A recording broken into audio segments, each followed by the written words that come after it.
Bismillahirrahmanirrahim. Assalamualaikum warahmatullahi wabarakatuh.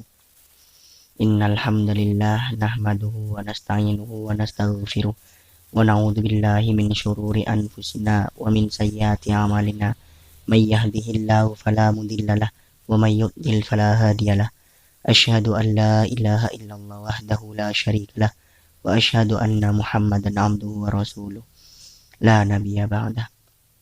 Yang kami hormati dan kami takdimi Bapak Dr. Misnen selaku dosen pengampu mata kuliah metode penelitian ekonomi Islam, dan tak lupa kepada teman-teman yang berbahagia. Di sini saya Abdullah Ghufranul Musta'an dan dua rekan saya yakni Mas Riyani Abdillah dan Elsie Maya Intan akan mempresentasikan review kami dari buku karangan Uma Sekaran dan Roger Bugi yang berjudul Research and Method for Business pada bab 7 metode pengumpulan data menggunakan wawancara dan bab 8 metode pengumpulan data menggunakan observasi. Demi mempersingkat waktu, langsung saja masuk ke pembahasannya yang akan dipresentasikan oleh Mbak Elsie Maya Intan. Kepadanya dipersilakan. Bismillahirrahmanirrahim. Terima kasih kepada moderator karena sudah mempersilahkan saya untuk presentasi. Jadi poin pertama di sini saya akan menyampaikan terkait dengan metode pengumpulan data.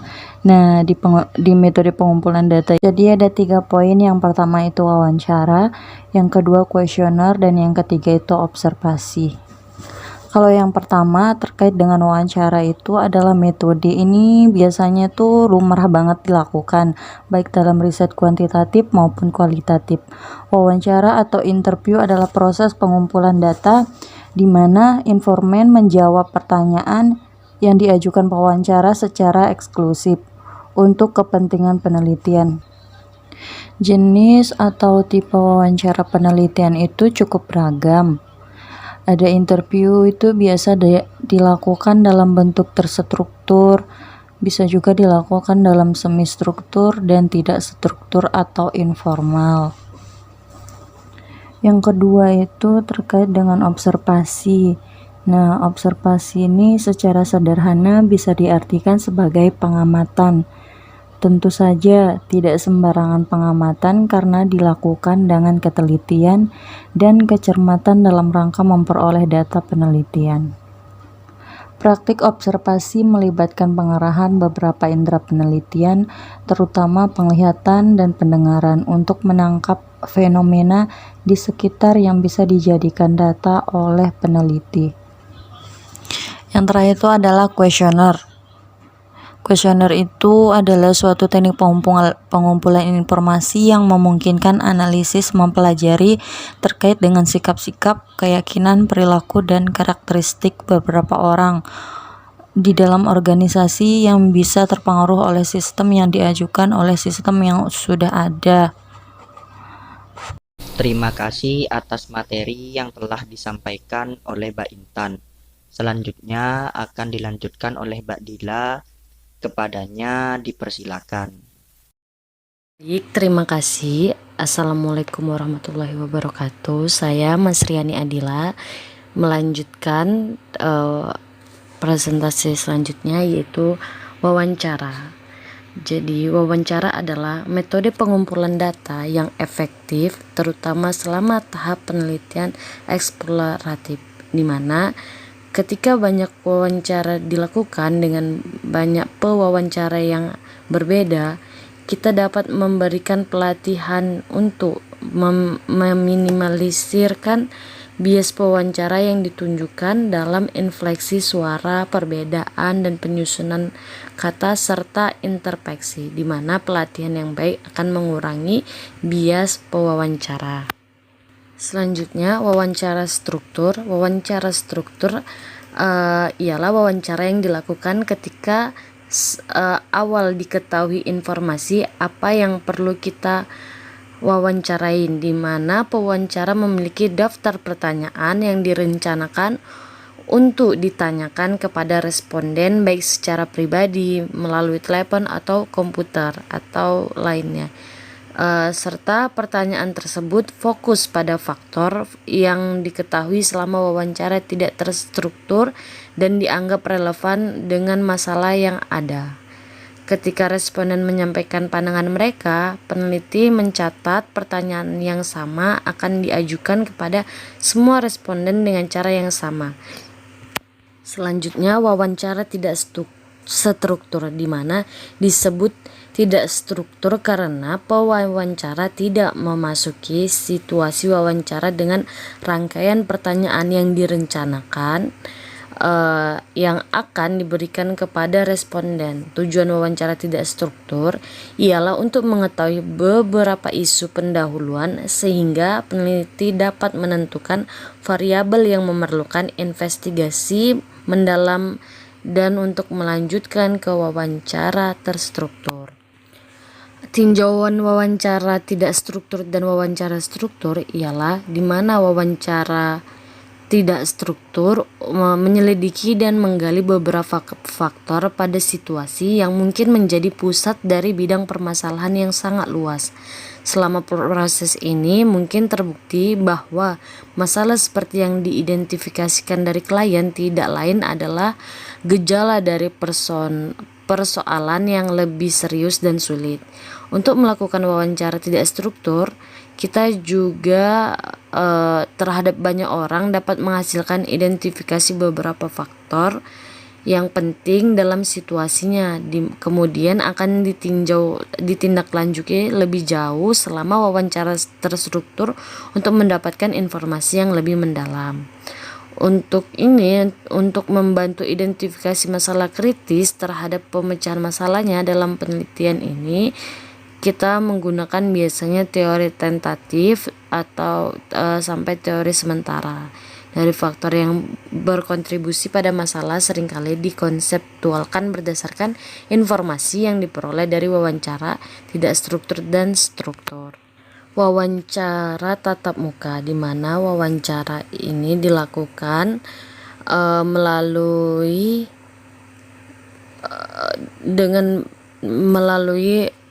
berjumpa langsung atau bertanya langsung kepada narasumber. Biasanya wawancara ini dilakukan dalam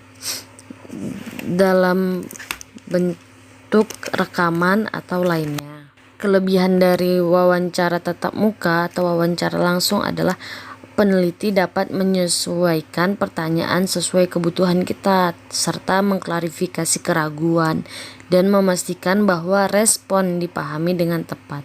Dengan mengulangi atau memparafrasekan pertanyaan, peneliti juga dapat melihat isyarat non-variabel dari responden. Semua ketidaknyamanan, kekhawatiran, masalah yang responden rasakan dapat teridentifikasi melalui kerut dahi, ketukan gugup, dan bahasa tubuh lain yang secara tidak sadar ditunjukkan oleh responden.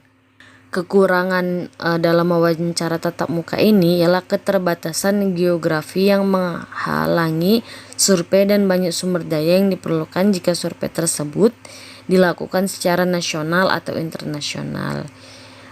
Biaya untuk meminimalkan bias pewawancara, misalnya dalam perbedaan dalam metode bertanya, interpretasi terhadap responden juga tinggi. Kekurangan lainnya itu bahwa responden mungkin merasa tidak nyaman dengan anonimitas respon mereka jika mereka berinteraksi langsung dengan si wawancara. Kemudian metode wawancara telepon, di sini kelebihannya ialah dari sudut pandang peneliti dapat berkomunikasi dengan beberapa orang yang berbeda jika diperlukan di seluruh negeri atau bahkan secara internasional dalam periode waktu yang relatif singkat karena tidak memakan waktu. Sedangkan dari sudut pandang respondennya ialah akan menghilangkan ketidaknyamanan yang mungkin dirasakan oleh beberapa pihak dari mereka untuk menghadapi pewawancara. terhadap kemungkinan bahwa sebagian besar responden akan merasa lebih nyaman menggunakan informasi pribadi melalui telepon dibanding dengan tatap muka. Kekurangannya ialah bahwa responden dapat mengakhiri wawancara tanpa peringatan atau penjelasan dengan menutup telepon seenaknya, di mana sel ID juga dapat memburukkan situasi kita, jaringannya, dan lainnya. Dapat kita mengerti juga karena pemilik telepon kini banyak diganggu oleh telemarketing yang sering menelpon mereka setiap hari. Untuk jenis masalah non-responden ini disarankan agar pewawancara lebih dahulu menghubungi responden untuk meminta partisipasi mereka dalam survei, memberikan perkiraan durasi wawancaranya, dan mengatur waktu yang tepat untuk kedua belah pihak, serta responden juga cenderung menghargai kesopanan tertentu dan kemungkinan besar tersedia untuk bekerja sama. Kebijakan yang baik untuk tidak memperpanjang wawancara melebihi waktu yang disepakati, seperti yang telah disebutkan kekurangan lainnya gitu. Untuk bab ini untuk di bab 8 ini kita telah menjelaskan bahwa 3 metode utama pengumpulan data adalah wawancara, observasi, dan pemberian kuesioner, di mana kita juga membahas berbagai jenis wawancara serta kelebihan dan kekurangannya, seperti halnya bias sebagai bagian dari wawancara. Kita juga menjelaskan pengaruh teknologi pada pengumpulan data melalui wawancara. Baik, untuk metode proyektif, yaitu metode ide atau pemikiran tertentu yang tidak dapat dengan mudah diungkapkan dengan kata-kata atau yang tetap berada dalam pikiran responden agar dapat terungkap melalui penelitian motivasi seperti profesional terlatih yang menerapkan berbagai teknik penyelidikan yang berbeda untuk mengungkapkan ide-ide pemikiran responden yang sulit untuk diubah. Teknik yang lazim untuk mendapatkan data semacam itu ialah asosiasi kata, terus penyelesaian kalimat, thematic apperception test, dan uji Inkloben, di mana uji asosiasi kata ini seperti meminta responden dengan cepat mengasosiasi sebuah kata. Contohnya itu pekerjaan dengan hal pertama yang muncul di pikiran mereka, sering digunakan untuk mendapatkan sikap dan perasaan yang sebenarnya. Jawaban tersebut akan menjadi indikasi mengenai apa arti pekerjaan bagi individu yang bersangkutan. Dengan cara yang sama, penyelesaian kalimat meminta responden untuk menyelesaikan sebuah kalimat dengan cepat dan tepat.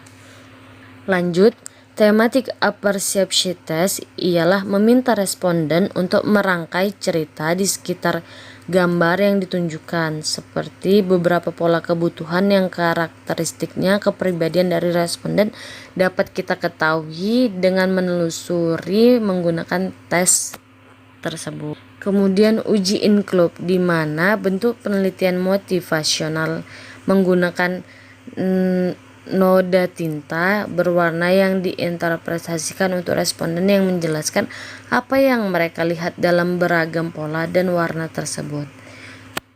Provensensi konsumen, sikap dan perilaku pembelian, pengembangan produk, serta strategi penelitian pemasaran lainnya banyak menggunakan penyelidikan mendalam, di mana tes Inklob dan TAT jarang digunakan dalam penelitian pemasaran karena para pemasang iklan dan lainnya kini lebih sering menggunakan tes penyelesaian kalimat dan tes asosiasi kata. Ide di balik penelitian motivasi adalah secara emosional dengan hal dan bukan, yaitu apa yang membuat sebuah produk atau layanan tetap ada diterima. Emosi merupakan motivator yang kuat bagi tindakan, dan pengetahuan mengenai apa yang memotivasi seseorang untuk bertindak hal yang sangat berguna. Kegagalan upaya untuk menukar Newcock dan Classic Code, di mana merupakan sebuah contoh yang sering disebut dari aspek emosional. Emosi jelas berada pada tingkat non-rasional dan bahwa sadar yang hanya dapat dijelaskan dengan teknik proyektivitas. Baik, terima kasih. Saya berikan kepada moderator. Assalamualaikum warahmatullahi wabarakatuh. Terima kasih atas pemaparan yang telah disampaikan oleh Mbak Dila. Selanjutnya akan disampaikan oleh saya sendiri. Setelah tadi banyak membahas mengenai metode pengumpulan data menggunakan wawancara, saat ini kita beralih kepada pembahasan metode pengumpulan data menggunakan observasi. Tindakan dan perilaku karyawan, konsumen, investor, dan sejenisnya mungkin memainkan peran penting dalam riset bisnis. Peneliti dan manajer mungkin tertarik pada cara pekerja melaksanakan pekerjaan mereka, dampak teknik manufaktur baru pada aktivitas karyawan, bagaimana konsumen menonton iklan, menggunakan produk, atau berperilaku di ruang tunggu, atau bagaimana bank dagang berdagang dan beroperasi. Teknik yang berguna dan alami untuk mengumpulkan data tentang tindakan dan perilaku tersebut adalah observasi. Metode observasi paling cocok untuk penelitian yang membutuhkan data deskriptif, non-self-report, yaitu ketika perilaku harus diperiksa tanpa bertanya langsung kepada responden sendiri. Data observasi kaya dan tidak terkontaminasi oleh bias laporan diri. Namun, metode observasi juga memakan waktu dan menentang dalam banyak hal lain.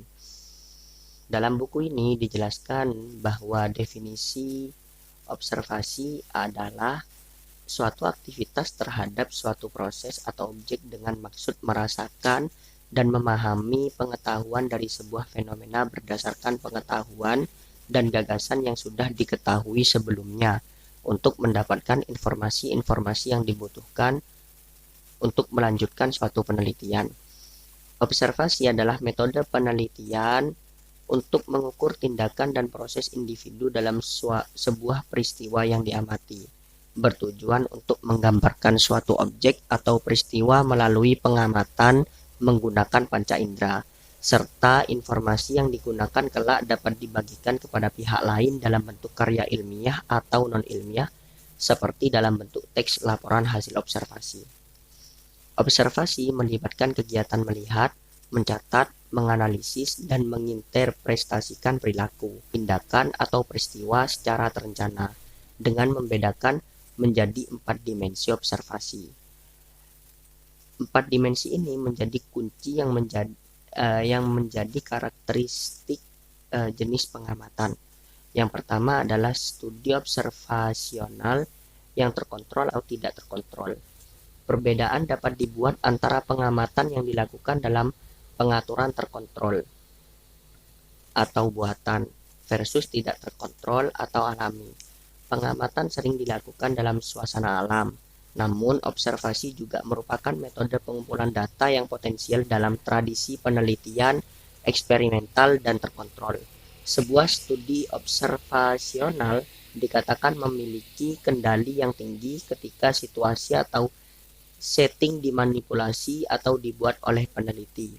Exposure subjek, misalnya konsumen, karyawan, ke situasi atau kondisi tertentu, misalnya tata letak toko tertentu, kondisi tenaga kerja tertentu, atau jumlah tekanan waktu tertentu, memungkinkan peneliti untuk mengamati perbedaan antara perilaku individu reaksi terhadap situasi tersebut. Pengamatan terkontrol dapat dilakukan di laboratorium, misalnya lingkungan toko simulasi atau ruang perdagangan, atau di lapangan. Pengamatan terkontrol terjadi ketika penelitian observasi dilakukan di bawah kondisi yang diatur dengan hati-hati. Pengamatan yang tidak terkontrol adalah teknik observasi yang tidak berusaha untuk mengontrol, memanipulasi, atau mempengaruhi situasi. Peristiwa berjalan dengan sendirinya dan peneliti mengamati peristiwa ini tanpa mengganggu pengaturan kehidupan nyata. Keuntungan dari pengamatan yang tidak terkontrol adalah bahwa orang-orang dapat diamati dalam lingkungan belanja atau kerja mereka secara alami. Kelemahan utama dari pengamatan yang tidak terkontrol adalah bagaimanapun biasanya sulit untuk menguraikan situasi yang seringkali kompleks karena Kita tidak mengontrol faktor apapun dalam hal ini. Karenanya sangat sulit untuk dibedakan penyebab peristiwa, tindakan, dan perilaku. Yang kedua adalah observasi partisipan versus non-partisipan. Peneliti dapat memainkan salah satu dari dua peran saat mengumpulkan data observasi, sebagai non-partisipan atau pengamat partisipan. Dalam kasus observasi non-partisipan, peneliti tidak pernah terlibat langsung dalam tindakan para aktor, tetapi mengamatinya dari luar cakrawala visual aktor, misalnya melalui cermin satu arah atau kamera. Pengamatan partisipan adalah pendekatan yang sering digunakan dalam studi kasus, studi etnografi, dan studi teori dasar. Dalam observasi partisipan, peneliti mengumpulkan data dengan berpartisipasi dalam kehidupan sehari-hari kelompok atau organisasi yang diteliti. Partisipasi sedang terjadi ketika peneliti tidak berpartisipasi aktif dan hanya sekali berinteraksi dengan kelompok sosial yang diteliti. Dalam peraturan penelitian baru, di mana peneliti tidak akrab dengan kegiatan, kebiasaan, dan atau jargon kelompok, banyak peneliti mulai pada tingkat partisipasi moderat sampai peran yang lebih aktif dimungkinkan. Partisipasi aktif adalah ketika peneliti benar-benar terlibat dalam hampir semua hal yang dilakukan kelompok yang diteliti sebagai sarana untuk mencoba mempelajari perilaku mereka. Peneliti juga dapat memainkan peran sebagai pengamat partisipan lengkap. Di observasi partisipan lengkap, peneliti menjadi anggota kelompok sosial yang diteliti. Pengamatan partisipan lengkap melibatkan pencelupan dalam kelompok sosial yang diteliti. Misalnya jika seorang peneliti ingin mempelajari dinamika kelompok dalam organisasi kerja, maka ia dapat bergabung dengan organisasi sebagai karyawan dan mengamati dinamika tersebut dalam kelompok selama menjadi bagian dari organisasi kerja dan kelompok kerja. Seperti ini, observasi partisipan lengkap bertujuan untuk menghasilkan pemahaman tentang kelompok sosial dari sudut pandang orang dalam. Kemudian yang ketiga, studi observasi terstruktur versus tidak terstruktur. Seperti yang telah kita lihat, studi observasional dapat berupa tipe non-partisipan observer atau partisipan observer. Keduanya sekali lagi dapat terstruktur atau tidak terstruktur. Jika pengamat memiliki seperangkat kategori aktivitas atau fenomena yang telah ditentukan sebelumnya yang direncanakan untuk dipelajari, itu adalah studi observasi terstruktur. Format pencatatan observasi dapat dirancang dan disesuaikan secara spesifik untuk setiap studi agar sesuai dengan tujuan riset tersebut. Pengamatan terstruktur umumnya bersifat kuantitatif. Biasanya hal-hal yang berkaitan dengan fitur yang diminati seperti durasi dan frekuensi acara, misalnya berapa lama untuk makan di restoran cepat saji, serta aktivitas tertentu yang mendahului dan ikuti itu dicatat. Kondisi lingkungan, misalnya kondisi tenaga kerja, dan setiap perubahan pengaturan juga dicatat jika dianggap relevan. Perilaku aktor yang terkait dengan tugas, perasaan, emosi mereka, komunikasi verbal dan nonverbal, dan sejenisnya juga dapat direkam. Pengamatan yang dicatat dalam lembar kerja atau catatan lapangan kemudian dianalisis secara sistematis. Pada awal studi mungkin juga pengamat tidak memiliki gagasan pasti tentang aspek-aspek tertentu yang perlu difokuskan. Mengamati peristiwa saat terjadi juga dapat menjadi bagian dari rencana dalam banyak bentuk penelitian, eksplorasi, dan kualitatif lainnya. Dalam kasus seperti itu, pengamat akan mencatat secara praktis segala sesuatu yang diamati. Studi seperti itu akan menjadi studi observasi tidak terstruktur. Studi observasi tak terstruktur diklaim sebagai ciri khas penelitian kualitatif. Analisis dan kualitatif digunakan untuk menganalisis dan menafsirkan apa yang telah dilihat peneliti. Pengamatan tidak terstruktur pada akhirnya dapat mengarah pada serangkaian hipotesis tentatif yang diuji dalam peneliti selanjutnya yang bersifat deduktif. Oleh karena itu, penemuan induktif melalui observasi dapat membuka jalan bagi pembangunan teori dan pengujian hipotesis selanjutnya. Kemudian yang keempat adalah pengamatan terselubung versus tidak tertutup. Penyembunyian observasi berkaitan dengan apakah anggota kelompok sosial yang diteliti diberitahu bahwa mereka sedang diselidiki. Keuntungan utama dari observasi tersembunyi adalah subjek penelitian tidak dipengaruhi oleh kesadaran bahwa mereka sedang diobservasi. Memang reaktivitas atau sejauh mana pengamat mempengaruhi situasi yang diamati bisa menjadi ancaman besar bagi validitas hasil studi observasional. Pengamatan tidak tertutup lebih menonjol mungkin mengganggu keaslian perilaku yang diteliti. Pengamatan terselubung memiliki beberapa kelemahan etika yang serius. Meskipun kurang reaktif, observasi tersembunyi menimbulkan kekhawatiran etis karena dapat melanggar prinsip persetujuan, privasi, dan kerahasiaan. Karena alasan ini, observasi tersembunyi dapat membahayakan subjek dalam beberapa cara. Namun, dalam beberapa situasi, misalnya ketika seorang peneliti melihat pertemuan layanan antara sopir bus dan penumpang bus, peneliti cenderung tidak bersalah dibandingkan dalam situasi lain. Misalnya ketika peneliti membenamkan dirinya dalam kelompok sosial tertentu seperti departemen tertentu dalam suatu organisasi. Dalam penelitian observasi ini ada dua pendekatan penting untuk observasi. Yang pertama ialah pengamatan partisipan pendahuluan. Peneliti dapat memainkan salah satu dari dua peran sebagai non-partisipan atau pengamat partisipan. Karakteristik utama dari observasi partisipan adalah peneliti mengumpulkan data dengan berpartisipasi dalam kehidupan sehari-hari kelompok atau organisasi yang diteliti. Hal ini memungkinkan peneliti untuk belajar tentang kegiatan kelompok yang diteliti dalam suasana alami dari sudut pandang orang dalam melalui pengamatan dan partisipasi dalam kegiatan ini. Kemudian yang kedua adalah aspek partisipatif dari observasi partisipatif. Pengamatan partisipan menggabungkan proses partisipasi dan observasi. Meskipun demikian, observasi partisipan harus dibedakan dari observasi murni dan partisipan murni. Pengamatan murni berusaha untuk mengeluarkan peneliti dari tindakan dan perilaku yang diamati. Peneliti tidak pernah terlibat langsung dalam tindakan dan perilaku kelompok yang diteliti. Partisipasi murni telah dideskripsikan sebagai menjadi pribumi. Peneliti menjadi begitu terlibat dengan kelompok yang diteliti sehingga pada akhirnya setiap objektivitas dan minat penelitian hilang. Kemudian kelebihan dan kekurangan partisipan. Salah satu keuntungan utama dari observasi adalah keterus-terangannya, sedangkan wawancara dan kuesioner memperoleh tanggapan verbal tentang tindakan dan perilaku dari subjek. Observasi memungkinkan peneliti untuk mengumpulkan data perilaku tanpa mengajukan pertanyaan. Orang dapat diamati di lingkungan kerja alami atau di laboratorium, dan aktivitas dan perilaku mereka atau item lain yang menarik dapat dicatat, dianalisis, dan diinterpretasikan.